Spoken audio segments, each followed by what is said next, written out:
दोस्तों, इस दुनिया में आप कितने दिन जिएंगे ये आपको नहीं पता है, तो कृपया करके ये समझ लीजिए कि पीएफ रिकॉर्ड के अंदर कुछ ऐसी चीज़ें हैं जो आज ही आपको अपडेट कर लेनी चाहिए। इससे आपका परिवार बहुत ज़्यादा सुरक्षित रहता है। आपके परिवार को अगर आपको कुछ हो जाता है तो बहुत ज़्यादा बेनिफिट्स मिलते हैं। तो नमस्कार दोस्तों, मेरा नाम है सागर। आज जो मैं आपको वीडियो देने वाला हूँ वो आपके परिवार के लिए बहुत ज़रूरी होने वाली है।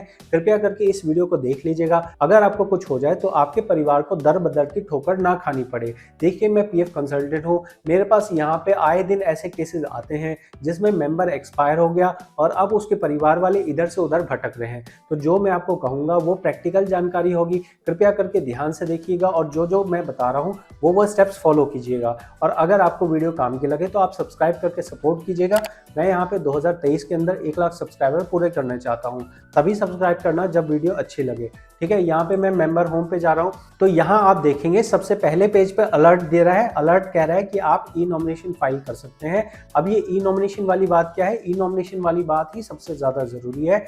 आप समझिएगा कि भारत के अंदर जो है 90% लोग जो है इंश्योरेंस नहीं करवाते हैं। तो अगर आप इंश्योरेंस नहीं करवा रहे हो तो इसका मतलब है कि अगर मेंबर को कुछ हो जाता है तो उसके परिवार को कोई भी सहारा नहीं मिलेगा। उसके परिवार को कोई भी कंपनी, कोई भी इंश्योरेंस नहीं होने की वजह से कुछ भी 1 रुपए भी देने वाली नहीं है।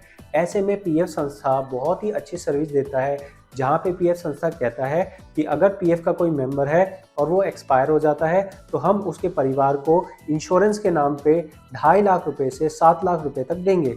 अब ये 7 लाख किसको मिलेगा? 7 लाख उसको मिलेगा जिसकी लंबी सर्विस होगी। सर्विस के हिसाब से और आपकी जो सैलरी है उसके हिसाब से मिलते हैं। जहाँ पे 2.5 लाख रुपए मिनिमम है, 7 लाख रुपए मैक्सिमम है। तो आप समझ के देखिए कि आप अपनी जेब से 1 भी रुपए पे नहीं कर रहे हैं, लेकिन आपको फ्री का इंश्योरेंस मिल रहा है। अगर आपको आकस्मिक कुछ हो जाता है, अगर आपको कोई ऐसा एक्सीडेंट में आपकी मृत्यु हो जाती है, या फिर अगर मान लीजिए आप परमानेंट विकलांग हो जाते हैं तो परमानेंट विकलांग के केस में भी आपको बेनिफिट मिलते हैं। तो कृपया करके ये फ्री में चीज़ मिल रही है, इस नॉमिनेशन को आज ही कर लीजिए। ये नॉमिनेशन करने में आपको 1 पैसा नहीं लगेगा। बस करना इतना है कि इस नॉमिनेशन को फाइल करना है। कैसे नॉमिनेशन फाइल होता है इसकी अलग से वीडियो मैं दे रहा हूं, लेकिन फिलहाल यहाँ पे मैं ओवरऑल बता रहा हूं कि कहाँ चीज़ें होती हैं, क्या क्या आपको अपडेट करना ज़रूरी है। आपको ये पहले समझ आ गया। अगर मान लो इस पॉइंट पे हम यहाँ फाइल नाउ करते हैं, तो फाइल नाउ करते ही हमें बोलेगा कि आपने अपनी फ़ोटो नहीं लगाई है। तो यहाँ पे फ़ोटो लगाना बहुत ज़रूरी होता है। जैसे ये भाई साहब जो हैं इन्होंने फ़ोटो लगाई है, लेकिन मैं आपको दिखाऊंगा तो आपको हंसी आएगी। यहाँ पे देखिए, यहाँ पे और मैं चीज़ें दिखा रहा हूँ जो इन्होंने अभी भरना ज़रूरी है। आप यहाँ देख सकते हैं कि यहाँ पे इन्होंने जो मैरिटल स्टेटस है यहाँ पे नॉट प्रोवाइडेड लिखा है, ठीक है। परमानेंट एड्रेस में नॉट एप्लीकेबल, करेंट एड्रेस में नॉट एप्लीकेबल, ठीक है। तो ये इन्फॉर्मेशन भरना ज़रूरी है। और फोटो कैसी लगानी है, फोटो मैं आपको दिखा रहा हूँ। देखिए, मैं व्यू पे जा रहा हूँ, व्यू पे जाने के बाद प्रोफाइल पे जा रहा हूँ। जब मैं प्रोफाइल पे जा रहा हूँ तो यहाँ मुझे दिख रहा है कि इन्होंने जो है नेट से लेके एक मॉडल की फ़ोटो लगा दी है। मैं आपको पर्सनल रीज़न इनका फ़ोटो नहीं दिखा सकता, लेकिन यहाँ पे इन्होंने मॉडल वाली फ़ोटो लगाई है। इनको चाहिए था कि ये अपनी फ़ोटो लगाएं, और ये ऐसा मॉडलिंग वाला फेस नहीं बना सकते हैं। आपको जैसे आप पासपोर्ट साइज़ फ़ोटो लगाते हैं उस तरह की फ़ोटो लगानी होती है, जहाँ पे प्लेन बैकग्राउंड हो, आपका चेहरा नज़र आ रहा हो, आपको चश्मा नहीं पहनना है, आपके कान नज़र आने चाहिए, आपके कोई टोपी नहीं पहनी होनी चाहिए। तो इस तरह का ये एक औपचारिक चीज़ है। एक तरह से आप समझो कि आपका एक फ्री का इंश्योरेंस हो रहा है, और फ्री के इंश्योरेंस में आपसे बस इतना कहा जा रहा है कि आप एक फॉर्म भर के रखिए, जिस फॉर्म में आपने ये बता रखा हो कि अगर मैं मर जाऊं तो मेरे बाद मेरे इंश्योरेंस के पैसे किसको दिए जाए। सिर्फ इतना भर आपसे कहा जा रहा है। तो इसमें आपको जो है अपनी कलाकारी नहीं दिखाना है। मॉडलिंग है तो उसे फेसबुक पे रखिए। कृपया करके यहाँ पे मॉडलिंग वाली फोटो मत लगाइए। यहाँ पे मैं आपको नेक्स्ट पॉइंट बताऊंगा जो बहुत ज़रूरी है, जो कि मेंबर्स नहीं करते हैं। वो ये है कि आपको अपना मैरिटल स्टेटस अपडेट करना होता है। मैं यहाँ जो चीज़ें आपको कह रहा हूँ, यहाँ पे आप ये वाला देख सकते हैं, ये वाला सेक्शन, ये बहुत ज़रूरी सेक्शन है। Qualification, marital status, permanent address, current address. तो यहाँ पे ये चीज़ें भरी नहीं गई हैं, ये चीज़ें भरी होना ज़रूरी है। जैसे क्वालिफिकेशन है, आप कितना पढ़े हैं, आप 10वीं पढ़े हैं, 12वीं पढ़े हैं, ग्रेजुएट हैं, पोस्ट ग्रेजुएट हैं, ये भरना ज़रूरी है। मैरिटल स्टेटस क्यों ज़रूरी है? तो देखो, मैरिटल स्टेटस बहुत ज़्यादा ज़रूरी है, बहुत ज़्यादा। जब आपका नॉमिनी फॉर्म भरा जाता है, ये ईडीएलआई, ईडीएलआई वाली जो बात है, ईडीएलआई वाली बात तो समझ गए कि हाँ हमें इंश्योरेंस का पैसा मिलता है।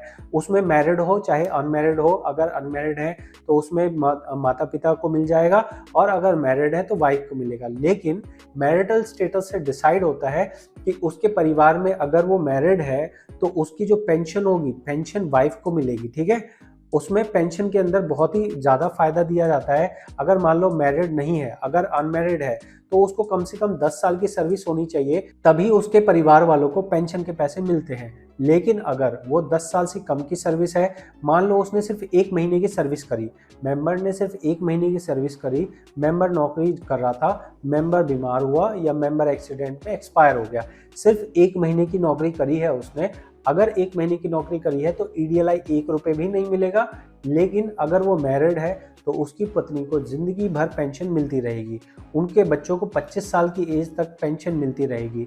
तो ये एक बेनिफिट है जो कि मैरिटल स्टेटस होने की वजह से आपको मिल सकता है। तो आप समझ लीजिए कि मैरिटल स्टेटस लगाना बहुत ज़्यादा ज़रूरी है, ठीक है। नेक्स्ट पॉइंट एड्रेस का है, तो एड्रेस वाला पॉइंट भी ज़रूरी है, क्योंकि मान लीजिए कि किसी मेंबर को कुछ हो जाता है तो उसको जो पेंशन के पैसे दिए जाते हैं वो उसी एड्रेस पे दिए जाते हैं जहां उसका परमानेंट एड्रेस होता है, जहां उसका परिवार उसके एक्सपायर होने के बाद रहता है।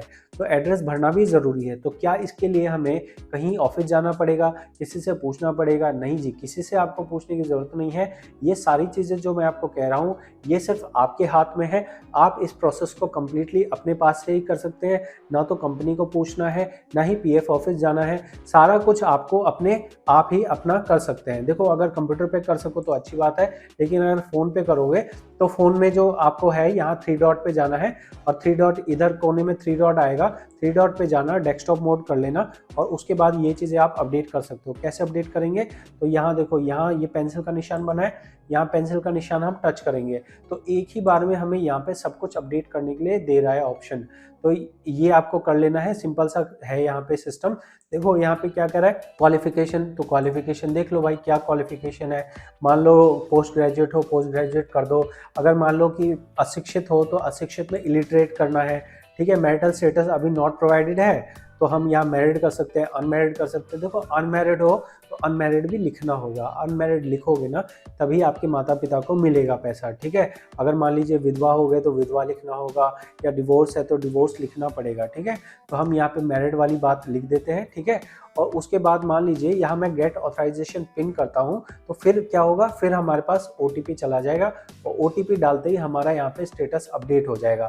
फिर आप कहोगे सर ये तो हमारा ये हो गया, एड्रेस भी तो आपने बताया था। हाँ, मैंने एड्रेस बताया था, एड्रेस ज़रूरी होता है। तो एड्रेस के लिए आप देख सकते हैं यहाँ पे पेंसिल बना है, हम यहाँ पे पेंसिल पे टच करेंगे तो फिर हमें यहाँ पे एड्रेस कहेगा। तो अब आपके मन में आएगा भाई एड्रेस का क्या सिस्टम है। एड्रेस देखो, एड्रेस में ना आप परमानेंट एड्रेस, मान लीजिए आप किसी और एरिया से कहीं और जाके काम कर रहे हो तो आपको करंट एड्रेस में वहाँ का एड्रेस डालना है जहाँ आप अभी रह रहे हो, और परमानेंट एड्रेस में वो डालना है जो आपके होम टाउन का हो। मान लो आप दिल्ली से आप मान लीजिए बेंगलोर चले गए तो आपको अपना परमानेंट एड्रेस में दिल्ली का डालना है और जहां अभी करंट में रह रहे हो वहां बेंगलोर का डालना है। इतना करने में कोई पैसा लग रहा है? नहीं लग रहा। क्या आपको पता है कि भाई आप कितने दिन जियोगे? नहीं पता। तो ये सब चीज़ें करने में कोई पैसा नहीं लग रहा है। कृपया करके हर मेंबर से रिक्वेस्ट है कि ये अपडेट कर लें। अगर आप ये अपडेट कर लेंगे, अगर आपको कुछ हो जाता है तो आपका प्रोफाइल अपडेट रहने से बहुत ही फ़ायदा होगा। आपके परिवार को इधर उधर भटकना नहीं पड़ेगा। साथ में ही आप ये भी ध्यान रखेंगे कि नॉमिनेशन फॉर्म भरा हो। तो यहाँ पे आप देखेंगे तो प्रोफाइल वाला हमारा सिस्टम खुल गया। उसके बाद देखो यहाँ पे मैरिटल स्टेटस नहीं दिया है। अगर मैरिटल स्टेटस नहीं दिया है तो फिर वो बंदा जो है नॉमिनी फॉर्म कैसे भरेगा? तो यहाँ बोल रहा है कि भाई साहब आप जाके ना एड्रेस भरो प्रोफाइल में, और अगर एड्रेस भर दूंगा तो बोलेगा मैरिटल स्टेटस भरो। तो ये सारी चीज़ें पहले सब चीज़ें अपडेट कर लेना, प्रोफाइल में जाके एड्रेस अपडेट कर लेना, अपना फ़ोटो अपडेट कर लेना, ठीक है, और मैरिटल स्टेटस अपडेट कर लेना। उसके बाद नॉमिनेशन फॉर्म भरना। नॉमिनेशन फॉर्म में एक चीज़ बहुत ध्यान रखना, ज़्यादातर लोग ये गलती करते हैं कि वो सिर्फ वाइफ की डिटेल डालते हैं, बच्चों की डिटेल नहीं डालते हैं। देखो, अगर मान लीजिए मेंबर को कुछ हो जाता है ना तो वाइफ को पैसा अलग मिलता है, बच्चों को पैसा अलग मिलता है। अगर आपने बच्चों की डिटेल नहीं डाली है तो बच्चों को पैसा नहीं मिलेगा, और बच्चों को पैसा नहीं मिलेगा तो कितना ज़्यादा नुकसान हो जाएगा। यहाँ पे बात 1-2 साल की नहीं होती है, कई लोगों के जो बच्चे हैं वो 10 साल के होते हैं। तो सोच के देखो कि 10 साल से 25 साल की एज तक 15 साल बनता है। अभी 15 साल में समझो 12 महीने हो गए। अब ज़्यादा पेंशन नहीं देते हैं, लेकिन मान के चलो कि आज के टाइम पे अगर मैं हिसाब समझूँ तो 300 रुपये देते हैं। अगर भाई 300 रुपये भी मिल रहे हैं तो क्या बुरा है? कम से कम कॉपी पेंसिल का तो आ जाएगा। एक तो ये पीएफ ऑफिस इतना नालायक है, इतना मतलब घटिया है कि यहाँ पे पेंशन के नाम पे ये 300 रुपये और 1000 रुपये देता है। 1000 रुपये में किसी का कुछ होता तो नहीं है, लेकिन अगर किसी के पास ज़ीरो है तो ज़ीरो से तो ज़्यादा ही है ना 1000, ज़ीरो मिलने से तो ज़्यादा ही है। तो कृपया करके इस प्रोसेस को समझ लीजिए। अगर आपको समझ आया हो कि भाई मैंने ये कुछ काम की बात बताई है, अगर आपको लगे कि मैंने जो कहा है इससे लोगों को फ़ायदा हो सकता है, तो कृपया करके चैनल को सपोर्ट कीजिए, 1 लाख सब्सक्राइब पूरा करने में मदद कीजिए। मैं यहाँ पे आपको पूरी मदद करने की कोशिश कर रहा हूँ। जितना भी मेरी नॉलेज है, जो भी मेरे को आता है, वो सब कुछ मैं प्लेलिस्ट पे डाल रहा हूँ। मेरा जो चैनल है, मैं यहाँ पे अपना प्रैक्टिकल नॉलेज आपसे शेयर करता हूँ, ताकि आप लोग उस नॉलेज को आगे बढ़ाओ, आप लोग काम करो पीएफ का, और पीएफ का काम करके लाखों लोगों की आप मदद करो। यहाँ पे लाखों लोगों को मदद की ज़रूरत है और यही मेरा प्रयास है।